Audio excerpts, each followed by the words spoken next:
बेंगलुरु शहर का मराठाहल्ली इलाका। रेड्डी परिवार के घर में इन दिनों एक अलग ही चमक थी। मोबाइल फोन पर बार बार खुलती तस्वीरें, वीडियो कॉल्स और रिश्तेदारों को दिखाई जाती मुस्कानें, सब कुछ इस बात का सबूत था कि घर की सबसे बड़ी जिम्मेदारी अब पूरी होने वाली है। उनकी 28 साल की छोटी बेटी कृतिका रेड्डी जम्मू कश्मीर में अपने प्री वेडिंग फोटोशूट में व्यस्त थी। कृतिका, जिसे उन्होंने पढ़ा लिखाकर डर्मेटोलॉजिस्ट बनाया था, जिस बेटी ने कभी किसी चीज की जिद नहीं की, उसी बेटी के लिए उन्होंने जिंदगी भर मेहनत की थी। और अब जब उसकी शादी तय हो चुकी थी, तो मां बाप को लग रहा था कि उनका फर्ज पूरा हो गया है। प्री वेडिंग शूट की लोकेशन कोई साधारण जगह नहीं थी। श्रीनगर, गुलमर्ग, सोनमर्ग, डल लेक, दुरुंग वाटरफॉल और बर्फ से ढकी पहाड़ियां। हर फ्रेम में कृतिका और महेंद्र का रिश्ता किसी फिल्मी कहानी की तरह दिख रहा था। कहीं हाथों में हाथ, कहीं मुस्कान, कहीं चुपचाप एक दूसरे को निहारते हुए। रेड्डी परिवार को लग रहा था कि उनकी बेटी को एक परफेक्ट जीवनसाथी मिल गया है। महेंद्र रेड्डी, पेशे से डॉक्टर, बाहर से सुलझा हुआ, पढ़ा लिखा और एक अच्छे परिवार से ताल्लुक रखने वाला इंसान। कृतिका के माता पिता के लिए इससे बेहतर दामाद की कल्पना भी मुश्किल थी। यही वजह थी कि शादी की तैयारियों में उन्होंने कोई कमी नहीं छोड़ी। 26 मई 2024 को कृतिका और महेंद्र की शादी हुई। शादी इतनी भव्य थी कि पूरे बेंगलुरु में उसकी चर्चा होने लगी। करीब 2 करोड़ रुपए खर्च किए गए। रिश्तेदार, दोस्त, सहकर्मी, हर कोई इस शादी को ड्रीम वेडिंग कह रहा था। और इसी खुशी में अपनी बेटी को विदा करते वक्त रेड्डी परिवार ने 3 करोड़ रुपए का एक घर भी बेटी दामाद को गिफ्ट कर दिया। कृतिका उस दिन बहुत खुश थी। उसे लग रहा था कि उसकी जिंदगी का नया अध्याय अब शुरू हो चुका है। उसे क्या पता था कि यही अध्याय उसकी जिंदगी का आखिरी अध्याय भी बन जाएगा। शादी के बाद कृतिका अपने ससुराल में रहने लगी। शुरुआती दिनों में सब कुछ सामान्य था। वो ससुराल वालों का ध्यान रखती, घर और काम के बीच संतुलन बनाती। महेंद्र भी बाहर से एक जिम्मेदार पति की भूमिका निभाता रहा। दोनों डॉक्टर थे, इसलिए दिन भर अस्पताल और क्लिनिक में व्यस्त रहते और रात को एक दूसरे के साथ वक्त बिताते। कुछ महीनों बाद कृतिका की पुरानी तबीयत की परेशानियां फिर से उभरने लगीं। शादी से पहले से ही उसे गैस्ट्रिक और मेटाबॉलिक डिसऑर्डर की समस्या थी। कभी अचानक उल्टी, कभी तेज कमजोरी। महेंद्र डॉक्टर था, इसलिए वही उसका इलाज करता। इंजेक्शन, दवाइयां और लगातार फोन करके उसकी तबीयत पूछना, सब कुछ केयर के नाम पर। रेड्डी परिवार को लगता था कि उनकी बेटी सुरक्षित हाथों में है। लेकिन इस केयर के पीछे एक और कहानी भी धीरे धीरे आकार ले रही थी। जब कृतिका की तबीयत सोशल फंक्शंस में बिगड़ती, तो महेंद्र को ये सब शर्मिंदगी जैसा लगने लगा।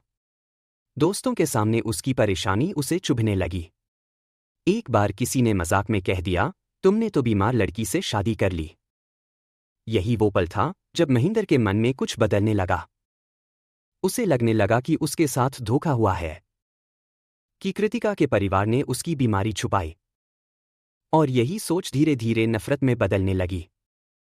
डिवोर्स का ख्याल भी आया, लेकिन 3 करोड़ का घर, समाज की इज्जत और अपनी छवि खोने का डर उस पर हावी हो गया। और यहीं से उसके दिमाग में एक खतरनाक रास्ता बनने लगा। 21 अप्रैल 2025। क्लिनिक स्किन एंड स्कैल्पल की ओपनिंग से कुछ ही दिन पहले कृतिका को अचानक तेज पेट दर्द हुआ। दर्द इतना ज्यादा था कि वो ठीक से खड़ी भी नहीं हो पा रही थी। उसने महेंद्र से मदद मांगी। महेंद्र ने डॉक्टर की तरह जांच करने का नाटक किया और कहा कि उसे इंजेक्शन लगाने होंगे। कृतिका ने भरोसा किया, क्योंकि सामने उसका पति था, और पति भी डॉक्टर। महेंद्र ने दवाइयों की आड़ में एक ऐसा इंजेक्शन दिया जिसने उसकी हालत और बिगाड़ दी। अगले दिन कृतिका को उसके मायके छोड़ दिया गया। महेंद्र खुद काम पर चला गया ताकि किसी को उस पर शक न हो। 24 अप्रैल 2025 की सुबह करीब 7:30 बजे महेंद्र कृतिका को जगाने गया, लेकिन कृतिका कोई प्रतिक्रिया नहीं दे रही थी। घबराकर उसने परिवार को बुलाया। सब लोग कृतिका को लेकर तुरंत अस्पताल पहुंचे।